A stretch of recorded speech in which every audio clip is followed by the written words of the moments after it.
За гişүүд өдрийн дүргийа. За энэ үндсэн хуулийн зэцсийн дүгнэлт бол маш ноцтой гэсэн агуулга хөндөж байгаа. Урд нь бол ийм дүгнэлт нь баг гарч байгаагүй хаа.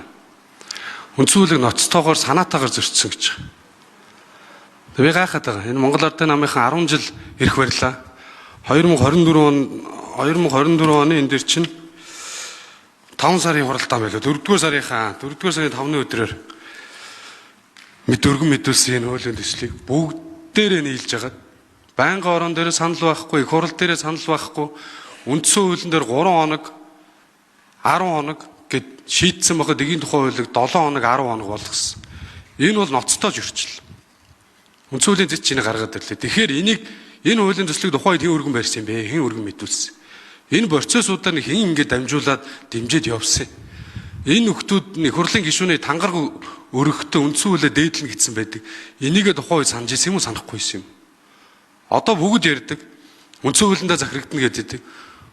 Үндсэндээ үндсэн хуулиа өөрсдөө энэ ч зөрчөө сууж шít их хурлын гишүүд нь. Тэгээ энийгээ байнгын ороогоор би одоо сандаг учир дараагаас асуумаар байгаа. Энэ байнгын орон дээр нэг ч хүн асуулт хариулт их хурал дээр асуулт хариулт явагдаагүй. Шууд ингээд одоо дэмжигдээд явсан гэдэг. Тэгээ энэ дээр та нэг тайлбар өгч. Ер нь ийм байх зарчим ийм байх ёстой мүү юм. Ялангуяа энэ хоногтой тоотой хар дээр цагаанаар бичсэн хугацааг 3 хоног 7 хоног оруулж ирж байгаа нь ямар одоо цаана ямар ийм одоо үндэслэл гэдэг юм, агуулга гэдэг юм, ямар ийм юмыг одоо ингэж харсан. Тэгвэл одоо цаашдаа яах юм тэгээд? Үндсэн хуулийн дээр өгүүлбэр бичээд оруулцдаг тэрийн зүгээр ингээд тэгийн тухай хууль юм, их хурлын тухай хуулийг өөрчлөөл. Тэгэл хинж хариуцлага тооцохгүй, хинж хариуцлага үүрэхгүй. Тэгээ сайхан явж идэг. Тэгээ төрийн байгуулалтын байнгын орны дарга сандаг очир дарга та энэ дэр тэр их хурд үндсэн хуулийн зэцтэр очин тайлбар өгөхдөө хүртэл энэ бүр ичмээ тайлбар өгсөн биш. Хүн уншаад бүр гайхахаар. Тэр нь цаашдаа яаж явах хэвтэй. Энэ дэр одоо сандаг очир даргаас хариулт авмаар байна. Яаж энэ процессуудыг давсан юм? Энэ хууль. Ажлын хэсгийнх, байнгын ороодынх, их хурлын чуулган. Ер нь цаашдаа бид нар үндсэн хуулиа ингээд дээдлэн сахина гэж тангараг өргөчөөд ингээд өөрчлөөд үг үсгэн дээр нь тоглолт хийгээд яваад байгаа юм. Энэ бол үнэхээр хариуцлагагүй зарчимгүй асуудал гарч байна шүү дээ. Одоо зарим хуулийн төслүүдийг өргөн барихтаа хүртэл их хурлын тухай хууль болон дэгийн тухай хуулийг хүртэл зөрчөөд өргөн барьдаг болсон. Тэгэл юм болонгууд цэцдэр аваа чинь цэцтэйгээд ингээд буруу зүг гэдгээр ингээд шүгэ гаргангууд нэрээ тийм байна гэдэг.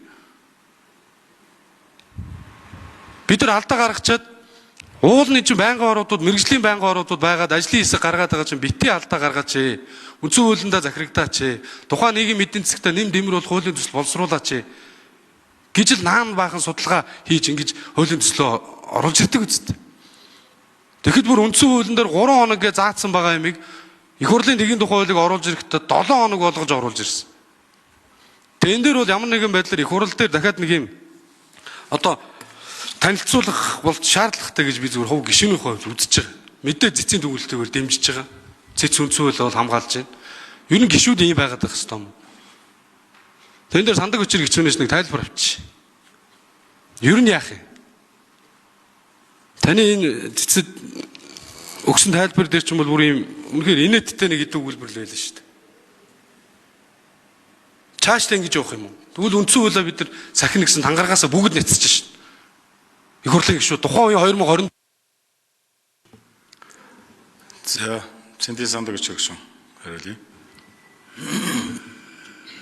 За, итгэмжлэлтэн төлөөлөгчөөр оролцоо. Инээдсэд байх тайлбар байхгүй наач. Үнэн бодит байдлаа л үтсэн. Энэ одоо алдаатай зөрчлийн тухай, дэгийн тухай хуулийг засаж залруулах гээд улсын их хурл хуулиа боловсруулж байна л гэсэн тайлбар өгсөн. Энээс илүү өөр тайлбар байхгүй. Улсын их хурл өөрөө алдаагаа хүлээн зөвшөөрөх ёстой. Үндсэн хуулийн 43 дугаар зүйлийн 1-д элтэд зөрчилдсөн дэгийн тухай хуулийг тухайн үеийн 20 оны 5 сард баталцаа. За тухайн үеийн парламент өөрөө мэдж байгаа хэн байсан. Айл ал намынхан л байсан.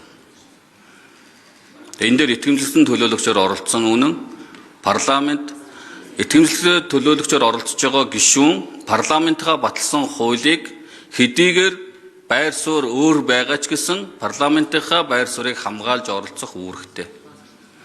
Тэр үүднээс улсын хурал ийм үндсэн хуулийн зөрчилтөй дэгийн хуулийг баталсан үнэн одоо энэ хуулиа боловсруулаад засгаад боловсруулж байна гэдэг ийм тайлбар өгсөн. Энд ичээд байх юм, гайхаад байх юм ерөөсөө байхгүй. Одоо бид нар дэгийн тухай хуулийн 101-1, 102-1-ийг үндсэн хуулийн 43-1-т нийцүүлж хуулийн хугацаанд нь засаж залруулж орж ирэх үүрэгтэй.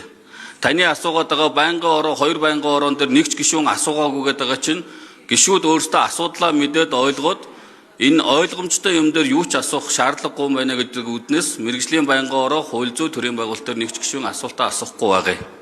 Учир нь энэ хууль элтэд зөрчсөн гэдгээ өөрсдөө хүлээн зөвшөөрж байгаа учраас энд цэцгийн дүгнэлтийг хүлээж авахаас өөр гарцгүй.